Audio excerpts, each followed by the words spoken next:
go back to 7, the town manager's report. Thank you. All right. Obviously, I'll start by just giving a huge shout out to the rec committee and Allison Page, who put together yet another Rockstar block party this weekend. Every year it gets bigger and better, and this year was no exception.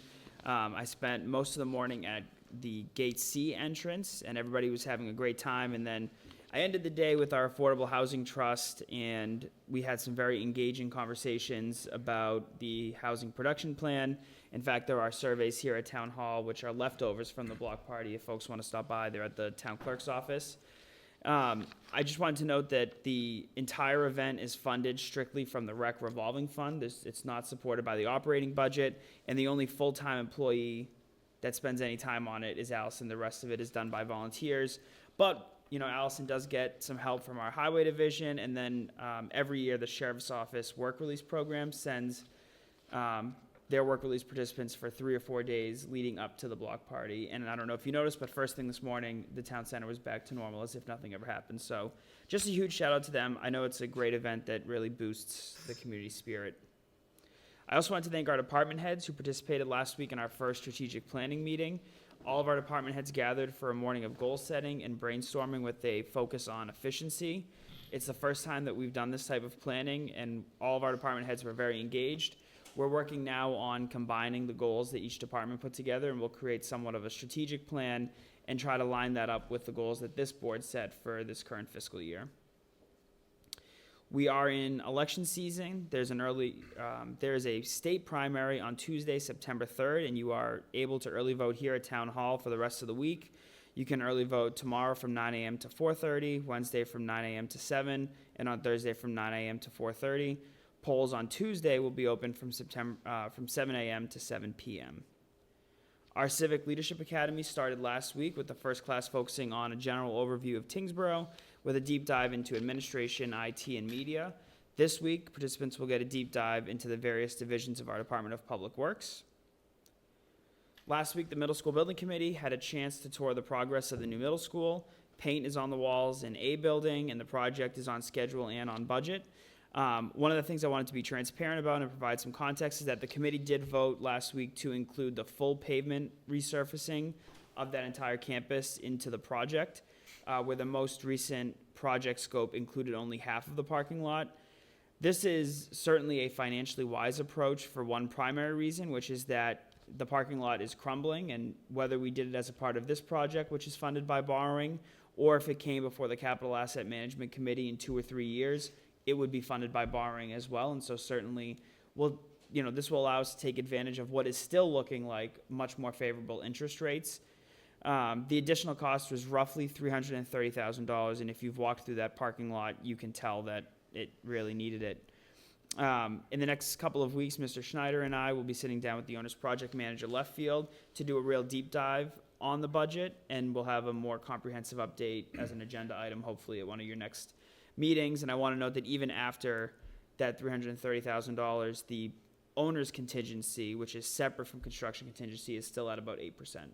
So the project is still doing well on that front. Which translates to how much? 2.6, just under 2.6 million. Thank you. And then just a couple quick project updates. Work has commenced on the Sherburne Ave Rec project. They're doing a lot of grading work right now. There's a lot of fill that has to happen over there. We're looking forward to nearly all of the work, being completed by November, with limited finishing touches being completed this spring when the weather warms up. The highway department will start this week digging the trench at the First Parish Meeting House, which will house the electrical conduits that will provide electricity to our new digital sign. The sign is in production, but it is wrapping up. It's in quality control as we speak, and we expect that it will ship by September 2nd. Once the trench is dug, our electrical contractor will be on site probably Tuesday and Wednesday of next week to install the conduit. And then as soon as the sign arrives, we'll be able to get that set up. The Winslow abatement project is finally complete. They removed the fencing. The dumpsters have been shipped off to Canada with all the contaminated materials, so we're done over there. We worked with the contractor and our own facility staff to make the building weather tight until whatever future happens at the Winslow School. That's all I got today. Thank you. I'll open it up to the board for any questions or comments. Mr. Moran? I'm just glad that the Winslow School is complete, and that's a big topic to talk about. That'll be on my mind every meeting we talk, and it'll be what is going to be done with this thing, and be done with it. I really like the progress in the school. I think it's fantastic.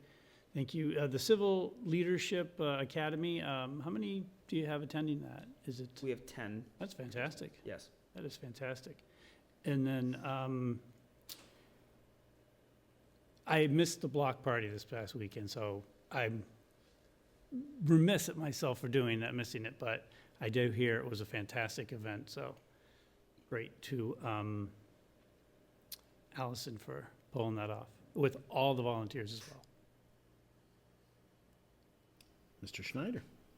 I just wanted to add to what Colin had said about repaving the entire parking lot. Not only does it still fit within the budget of the project, but given the condition of it, and as Dr. Flanagan had pointed out, every spring we're calling the highway department to patch that parking lot. It's far overdue, right? It's the original parking lot with the building. We're going to probably save some money in due to the fact that the equipment will already be there, so there'll be some efficiencies picked up. So it really is, it was really the right decision to make. Though we don't want to spend more money than we absolutely have to. If we didn't do it now, we'd be talking about doing it a couple of years from now, and then who knows what material costs will be, what borrowing costs will be. So I think it was the prudent thing to do at the time. Thank you. Mr. Cohen? Well, yeah, I talk about, hopefully we don't have to spend any money on the contingency, and I still believe that. Yep. But there's certain things that you have to. The last thing I would like to do is build a brand-new school and then have a parking lot in disrepair. I can only imagine Facebook would light up with that, and I would never want to have that. I didn't realize at the time that there was only half of it was being done. So I think that's very prudent and very wise, and I can't think of any other resolution to it. We just had to do it. I'm very psyched about the Sherburne rec project. I see the equipment there. They are working on it, and I'm very excited, and the whole committee, Sherburne committee, is excited to see that being kicked off. Thank you. Yeah, just to echo, because I had the first reaction, and I appreciate Selectman Schneider's, I got to watch the middle school building committee, and I thought you asked some great questions. I think that one thing that I've noticed is that the committee, they get it when it's like, don't throw anything on there, because my first reaction is, oh, geez, we're going to add to this. We can't. But there are things that you must do, and that's one of them. And you sit there and say, yeah, we should be doing that, because I don't want to have it come in front of us as part of capital asset in the next couple of years, because then we've got to go and find, another probably 500,000 or 600,000 by then, because the equipment's not there. You got materials. Had to do it. I'm in agreement with that, and I appreciate your oversight on that, because I think it's critical. I think it is important that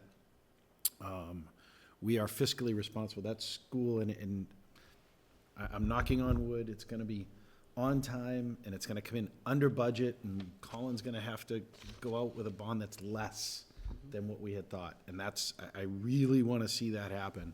And I think that the committee is committed to that too, which is fantastic. Thank you for the updates. As always, I look forward to these on social media and wherever podcasts are available. Precisely.